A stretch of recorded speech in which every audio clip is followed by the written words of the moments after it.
Today, I'll showcase some cool new updates to my favorite photo backpack on the planet, NYA-EVO's 60C. This is the Generation 4. And I'm going to show you how I've got it packed for this week's workshop on Mount Rainier.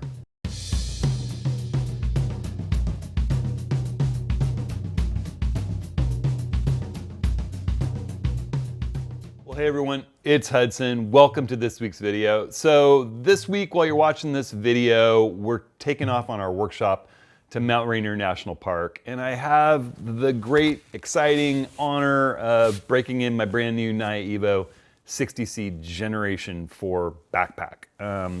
A lot of you know the NYA-EVO 60C has been kind of my go-to backpack since it first launched. I also love the 50C, but for a big alpine mountain adventure with all the gear I want to take on that trip, the 60C is the bag, right? So I've got the very first of those in my store from NYA-EVO. I only have them in graphite black. They're a little bit more expensive, what with the supply chain issues that we've been having around the country, or around the world, I should say. But we still have some stock of the older 60Cs that don't have these new enhancements at the same price as they've always been. So if you're wanting more of a bargain, a lot of the same functionality, there's just some really cool usability upgrades to this pack. And so I'm gonna go through, I'm gonna showcase what those are. And in the process, I'm gonna show you how I've packed it for a mountain adventure on Mount Rainier. Mount Rainier's the exact type of place where I want to bring everything for spectacular landscape and potential for some wildlife photography. And I'm putting it all in this new bag. So we'll run through, we'll look at all that and take the bag apart bit by bit. So first off, just like the second and third generation of the 60C, it's made out of their Eco-Nil fabric, which is from recycled fishing nets. So it's super environmentally friendly. It's also using a durable water repellent coating that doesn't have harmful environmental chemicals like a lot of the other DWR coatings out there, but still is really resilient. The pack, all their packs come with a full rain cover. I'll show you that. That's inside the pack. It comes with it. That's completely waterproof. So if you get in a really wet situation, you can pop it out and cover the pack with it, as well as a detachable helmet or extra storage pocket that you can slap on the back or the top or the bottom to carry extra stuff. The biggest enhancements, I think, to the exterior of the bag are nicer carry straps. They've just got better, nicer, just like the NYA-EVO 50C, the smaller pack that came out that's a little bit more lean. They've got these nice new carry handles on the top and on each side that, well, on the right side, that's right. They're only on the top and one side for just lifting by, and they're just much nicer and more comfortable than the old ones. And the older NYA-EVO 60C had a top compression strap that went all the way around. It was removable, just like this one is removable. But in this pack, they've separated it. So you have side compression straps at the top, which you can lock in a tripod like you just saw me do, or anything else that you want here, and compress the pack in. The pack actually expands from about just over 40 liters out to 60 liters via 2 expansion ports, just like the original.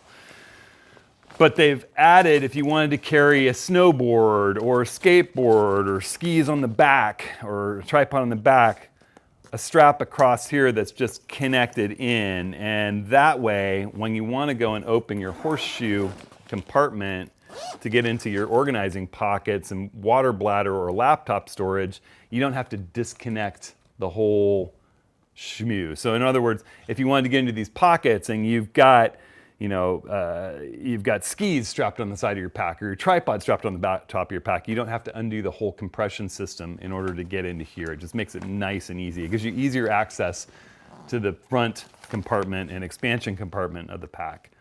The second thing that's cool, or the third thing I should say, that's really nice and revamped in this pack is the lining. The lining is just a nice upgraded material. I first saw it when they brought out the 50C. The pockets are a nicer stretchy mesh, see-through. It's just a slightly more polished interior. Nice padding on the laptop or water hydration bladder compartment. So I'll show you how I've got this guy packed. And that's also true of the main interior compartment. When we open it up, you'll see the lining is just made out of a little bit more modern, nicer material that's available today versus the original 60C. Still has that incredibly durable base material that's just rugged as can be.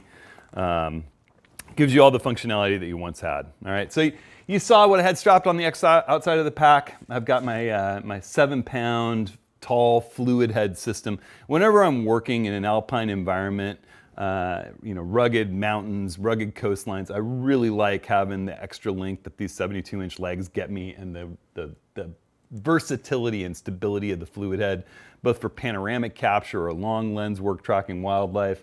The ability to set up on a rock ledge and throw one tripod way downhill, or stand on a tall hill and still be at eye level with one leg reaching way out down the hill, just gives me more compositional freedom and latitude. And whenever I don't have my big fluid head on a trip like this, I miss it. And I've mounted my titanium ultra lightweight foot spikes, which actually brings this well under 7 pounds without the Acrotec nodal rail, just a little bit over 7 pounds with the Acrotec nodal rail. So it's a lot lighter. Everybody that picks this up is like, whoa, that's lighter than I thought it would be. And I've got my stone bag attached, and it's just ready to go. I can mount that on the side compartment of my bag, as you saw at the beginning of this video. And that's really where I think you should put it. I see a lot of people hanging their tripods off the back of their packs, and that puts a whole bunch of weight cantilevered out, pulling you off axis. It's bad for your back. You know, if you study mountaineering and backpacking guides and talk to pack fitters, they're going to tell you that you should put the heaviest weight as close to your back as possible in the bag. That way it's centered over your center of gravity. It's closer to your spine and your hips, and it doesn't pull you off balance backwards while you're hiking along with it. So you want to mount that tripod here on the side of your bag. And the side compression straps of this bag make that nice and easy. And as I said, you aren't impeded from getting into the back pocket, which is really, really nice. I should say the front pocket of the bag, since your back is up against the back of the bag. All right, so as always, it's got that really quick access stash pocket right here on the back of the bag. I love this pocket. I keep the things I want easy access to. I've got a little carabiner in case I want to hang the bag off something or hang something off my tripod. I've got some lip balm and sunscreen that I might want quick access to, and I've got my headlamp, always a freshly charged headlamp. You never know when you're gonna need it, and as well as a few Allen wrenches that are just loose in here in a cleaning cloth. All right, in my zippered compartment, I have a nice little mesh pocket right here that's got a bunch of sundry stuff. I have some Zeiss lens wipes. I have a spare set of batteries for my headlamp just in case, a smaller carabiner. I'm always using carabiners. And some residual oil remover, really good cleaner in case you get sunscreen or sweat or something on your optics and you really want to clean it nicely with oil remover. Inside here loose, I've got a set of memory cards, both CF Express and SD cards. I have a nice big lens cleaner and cleaning cloth, magic fiber cloth. Got some spare toilet paper just in case, and a little Lume Cube mini panel light, which can always be handy, who knows. Alongside that mesh helmet holder or strap-on mesh stretchy external pocket that you can just strap on the pack in different places to hold a tent or a spare jacket or wet clothes or a helmet on the outside of the bag. It attaches multiple ways, on the top of the bag, on the back of the bag, on the bottom of the bag, and it comes with the pack, of course. So I just keep all that stuff sort of tucked in here, easy access. And then there's a zippered pocket right here that you can open up, which I've got a couple things in here. You can put things in loose. I don't tend to do that. There are two little pockets inside it. One, I've got my spare Z9 battery, which I seem to never actually need. And in the other, I have, actually all I have in there is a little, it's the equivalent of an AirTag for Google users like me. So just lets me know where my backpack is. If it were lost or stolen, I can locate it on a map with my phone. In here, this is a laptop storage pocket for up to a 15-inch laptop, but it also holds a hydration bladder, and I got my Camelback bladder in there for this trip, and it has a nice little Velcro clip to keep it from collapsing as it empties, that once you've got it full, you can Velcro in there. There's a hydration bladder port right here. It says H2O. You can run your hose right through that outside of your bag without leaving the zipper open. So that's all set. The front of the bag can actually get bigger too with these expansion zippers right here along the side. When you open these up, the front of the pack accordions out and that pocket gets significantly bigger.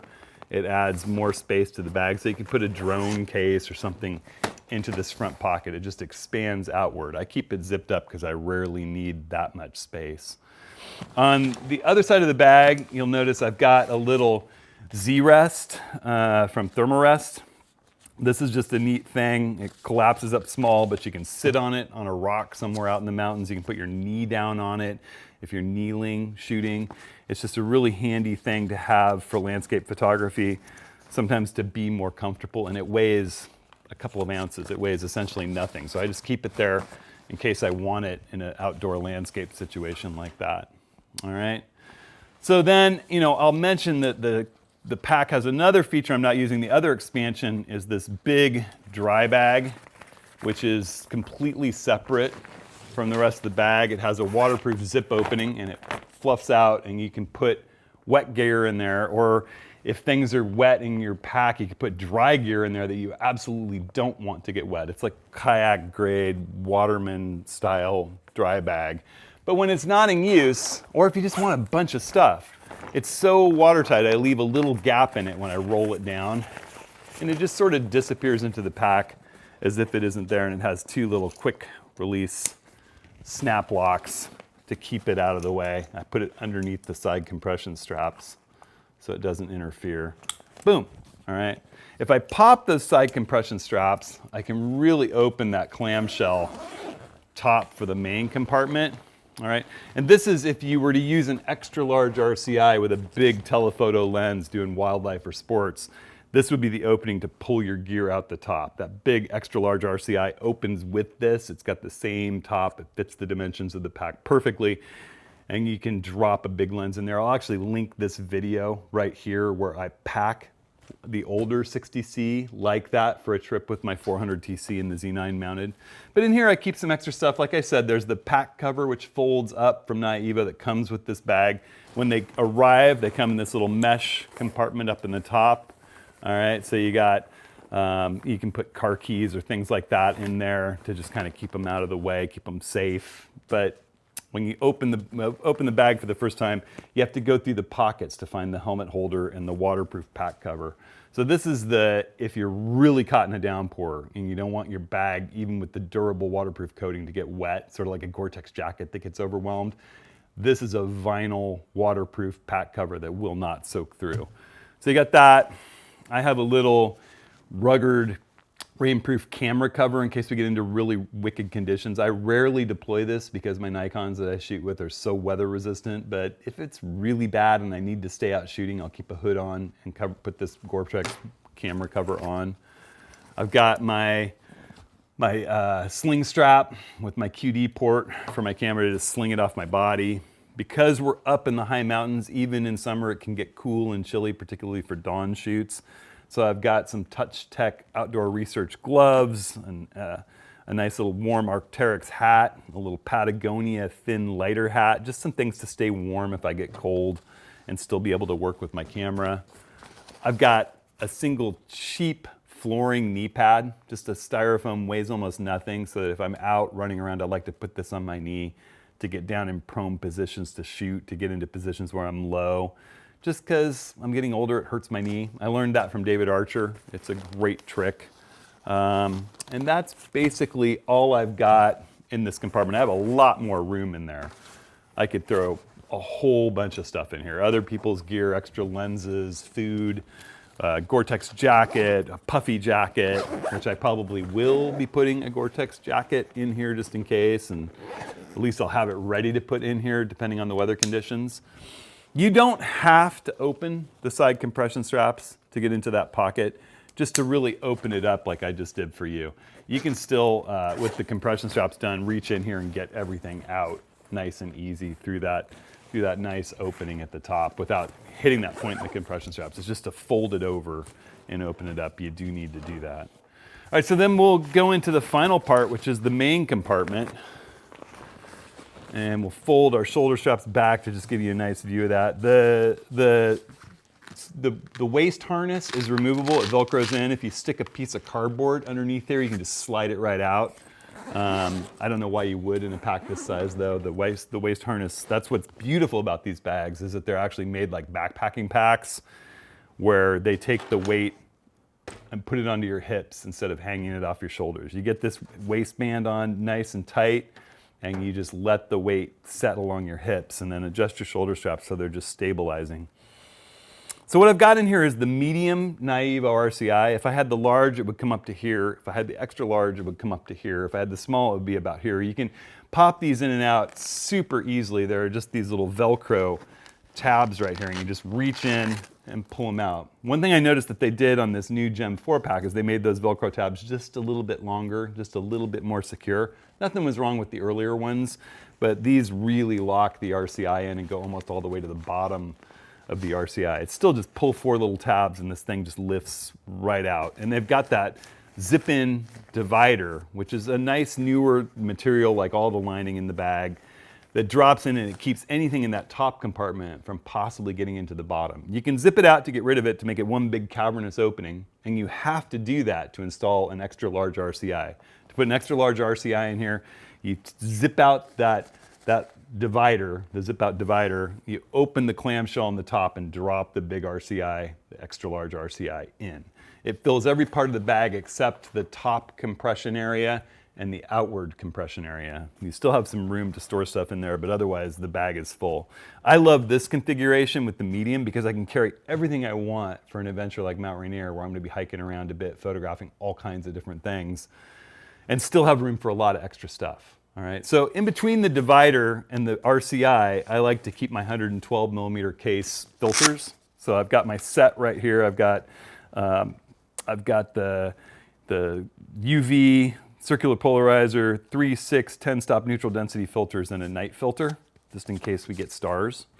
That's all sitting right there, easy access. I've got my NYA charger, the USB power delivery charger, ENU, that's charged up to 100%, and I can recharge my Z9 battery multiple times or run the camera all night plugged into this. If I'm out in the field and I'm not shooting for a while, I can plug the camera in while I'm taking a break, you know, and just this is ready to go. I got it sitting right there next to the filters between the divider and the medium removable camera insert. I've got a Velcro piece holding in my Z9 body, which is easy.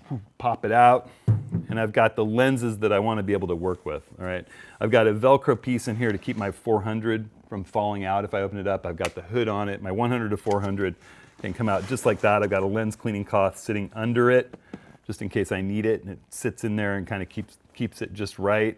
It takes a second to pull the caps and mount those. Right here, the most expensive lens in the bag, I have the 14 to 24 2.8 Z lens that I love and adore. It's sitting there with a piece of Velcro holding it in. The size of this keeps everything nice and snug. I don't put a divider on, or a hoop on this one. This is my 24 to 120, which I'll probably shoot more than anything else on this trip. I love the 100 to 400, 24, 120, 14 to 24 trio. It's just kind of everything you might need. I'm not bringing my big 400 millimeter lens on this trip. This is much more landscape than wildlife, and the wildlife tends to not be so distant and small. So marmots tend to get nice and close up, those kinds of things. So I've got a 400 millimeter here. It works well with my 1.4 teleconverter. So I have my Nikon Z 1.4 teleconverter right here. That slips perfectly into this little slot. I like keeping it in this little microfiber bag that I've had from God knows what. I've had it probably 20 years, but it fits in there nice and slips in there.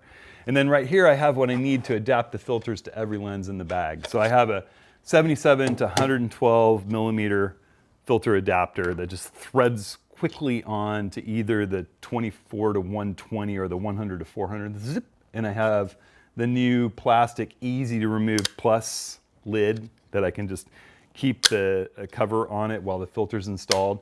And then I have the new case 112 millimeter hood, which fits really nicely with Nikon's cap that comes with the HB97 hood that's included with the 14 to 24 millimeter lens. And it has a back cap. If I know I'm going to be out and wanting to polarize, I'll just slap a polarizer in this filter hood, which is magnetic and has a turntable that's got an easy knurled access ring, so I can just spin that polarizer while it's mounted to the 14 to 24. So love that. I could just keep the polarizer and the caps on it ready to deploy right there alongside the adapter and cap I need for the other two lenses.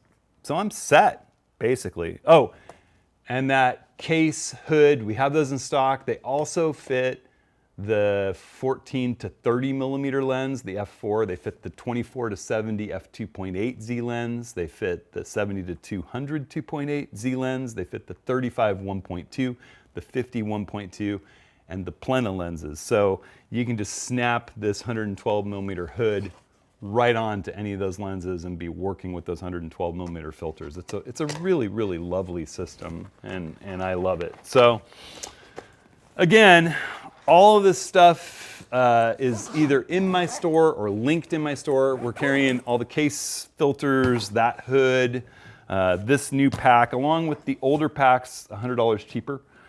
This one has a significant markup for its materials, craftsmanship, and supply chain disruptions. But I love it. We've already sold a few. We only have 8 of them in stock. They're only in black. I'm not sure when the other colors will be coming, but you know, we'll put them in the store as soon as we get them. So, all right. I love this bag. I love Mount Rainier. I can't wait to get out there. I'm really, really excited. So, the other thing is, right when we get back from Mount Rainier, I believe it's July 29th, a Tuesday, 10 a.m. Pacific, we're going to be having an office hours, and we'll talk about portrait photography. We're going to talk a lot about how the innovations that we've had in raw editing really open up a whole new world of natural light portrait photography. You know, we can talk about strobes and all that kind of stuff, but these days, I've just been loving using natural light photographing people, and I love to do it during our workshops too. I think you see a lot of images of people that are enjoying themselves in the outdoors with cameras, you know, in my intro roll for each of these videos. And it's just become something I'm really passionate about, photographing people, both my family, my friends, and the workshop friends that I make along the way in this big photographic endeavor. So I hope that you guys will join us to talk about portrait photography and where the modern gear and unbelievable dynamic range and ISO and editing tools are taking us, in the ability to work with images of people both in the field and in post-production. So you can sign up for that, leave us a question, and we'll try to get to as many questions as we have time for. You can join us free on Zoom or YouTube Live, and you can just hit this link right here or run over to hudsonhenry.com/office hours. And leave us a question when you sign up. All right, so while you're watching this, we'll be on Mount Rainier, photographing waterfalls and mountain lakes and old growth forest and wildlife and flowers, having a really good time with a great group of photographers. So I hope all of you are finding ways to stay creative, stay engaged, keep practicing this art that we all love. And in the meantime, I'll see you next week.